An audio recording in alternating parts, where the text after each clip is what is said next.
As the dead of winter approaches, you may find yourself alone at night, feeling isolated and abandoned in an all too empty bed as the night grows ever bleaker. Ghastly shadows dancing across the wall, the crying wind battering against your window, an ambulance siren in the distance, and there's no one there to convince you that you didn't hear those gunshots. There's no one there. No one there. But do not be afraid. He waits for you. Wait for the moon to hide itself, perhaps behind a gathering of clouds. Midnight is the best time to do this. Just close your eyes and hold your breath as you leave your bed. You may open your eyes once you exit your bedroom. Get dressed if you like, because you will be leaving your house soon. Take nothing with you except for what you can keep in your pockets. Then, drive out of town. Drive as far away from civilization as you possibly can. Eventually, the air will become still. Then, a dense fog will form just a short way down the road. You will hear nothing but silence as you approach it. Let it consume you and your vehicle. No harm will come to you from it. I promise. Do not be afraid. He waits for you. The fog will lift. You will see a dimly lit motel, stranded and alone in the night, just like you. As you walk inside, notice that there is no one else there. The only sign of human inhabitants will be a small key on the front desk. Take these keys, wander the corridors until you find the proper room. You will soon know exactly where it is, but you won't know why.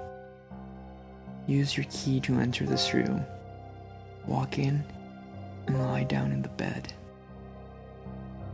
It's no more comforting than your bed at home. There's nothing but pure silence for miles. Death hangs in the air all around you. And it's so cold. You're still alone. You're frightened, but it's okay. He's frightened too. And it's just so cold. Cold enough to hold the pillow close to your body, burying your face in its softness and embracing it. Pretend that it's a lover all you want. You won't feel any safer. But you will feel warmer. Open your arms, lift up your head. The warmth is his arms. Two twisted, mutilated arms tracing down your body. There he is. He's frightened too. You can see it in his blackened, spherical eyes, fixating upon your face and twinkling with the light of another dimension. The light shines in specks from beneath his parched skin, making him glow from the inside. Bruises cover his decaying neck, as well as deep, finger-wide indents. It's as if someone had tried to strangle him. He sighs and softly caresses your face. The skin of his hands begins to flake off onto you, and you want to sweep it away. But you're stunned. Completely stunned by this strange creature that's completely enamored by you. At least, you're not alone anymore. You'll then gather enough will to take your hands and gently lift him off of you, placing him to your side. You get a better look at him. His legs are disturbingly crooked, having been broken in so many places and healed in ways that they just weren't meant to. And he won't stop staring at you. Small, glistening tears drip from his eyes. He shivers and trembles, trying to form words with his torn mouth. You can't tell exactly what he's trying to tell you. It doesn't matter for now anyway. He will want to touch you, to hold and to comfort you. Whatever pain you have ever felt from loneliness, Whatever sorrow you may have felt in your entire life, he feels it. His tears fall onto you, and he lies back in submission. He will let you do anything you want to him. He knows that no matter what you do, it will never hurt him as much as what the others have done. It will never hurt him as much as the isolation he's felt in this motel.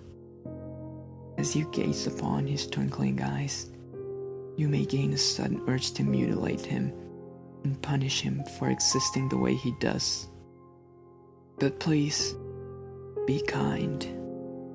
He loves you after all. Spend the night with him. He'll let you do anything, and he won't be able to speak. But be sure to leave the room before sunrise. He will do everything in his power to keep you from leaving. He will grab onto you, cry, and scream at you. Tears will keep gushing from his glowing eyes, disintegrating his skin even further. But no matter how much you pity him, leave. Resist him and leave. If you don't, you will be forever trapped and doomed to live the same existence that he does. Do not let him follow you. Just close the door behind you and lock it. You're alone again. Next thing you know, you'll wake up in your bed at home sometime after the sun is risen. The events of last night will feel as if it were nothing but a dream. Everything in your home is where you left it last. Your car, your clothes, everything. Then, if you are lucky, something incredible will happen. Within a few days, you just might meet a new person. This person has everything you want, and it's as if they were made for you. Within time, the two of you will fall in love. You will almost forget the goal in the motel and forget about those glowing eyes staring at you. All that will matter is that you will be in love with this wonderful new person, and they will love you. But once they move in with you, things will grow progressively stranger. As you lie together in bed, you might hear a faint scratching on the door and an all too familiar cry. But do not worry. Your companion will keep you from becoming too worried about it. The next night, the cry might become a shriek. The scratching will become a pounding, and only you can hear it. No matter how hard you try to convince your partner of what you hear, they will only tell you to go back to sleep. And one night, you will notice that the noises have vanished. Nights will be peaceful again, and it will just be you and your partner. But from then on, you will constantly look upon your lover's eyes. You will notice a new glow in their eyes, twinkling with the light of another dimension. Do not be afraid. He's waited so long for you.